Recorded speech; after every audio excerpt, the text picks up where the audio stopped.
In a village where the fog crawled so low at night it seemed to hide the earth from the sky, there stood an old forester's house. People avoided it for over 20 years. They said someone still lived inside, even though the owner vanished during the winter of 1998. One night, 3 college students decided to test the legend. They wanted to film a real horror story for their channel. Around midnight, they reached the house. The front door was slightly open, as if someone had been waiting for them. Inside, the air smelled damp and strangely sweet, like rot. Their flashlights revealed broken furniture, children's drawings on the walls, and long scratches across the floor, as though something heavy had been dragged from room to room. "Someone was here recently," Igor whispered after noticing fresh, muddy footprints. They climbed to the second floor. At the end of the hallway stood a closed door. From behind it came a soft knocking sound. Knock, knock, knock.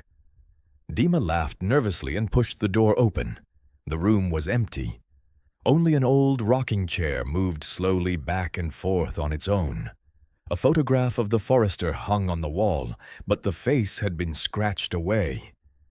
Suddenly, the door behind them slammed shut. The boys rushed toward the stairs, but the staircase was gone.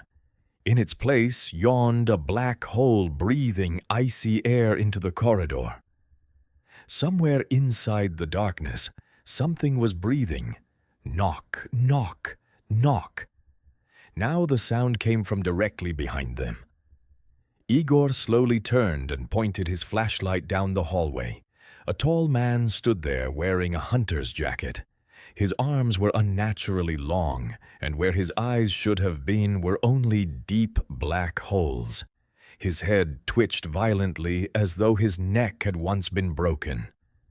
"You are making noise," he rasped. Dima screamed and ran, but the creature moved instantly. A loud crack echoed through the hallway. Igor dropped the flashlight. The beam spun across the floor and briefly illuminated the walls. Hundreds of words had been carved into them with fingernails. "He doesn't like guests." Igor threw himself into the nearest room and slammed the door shut. Outside, he heard slow, dragging footsteps. Then silence.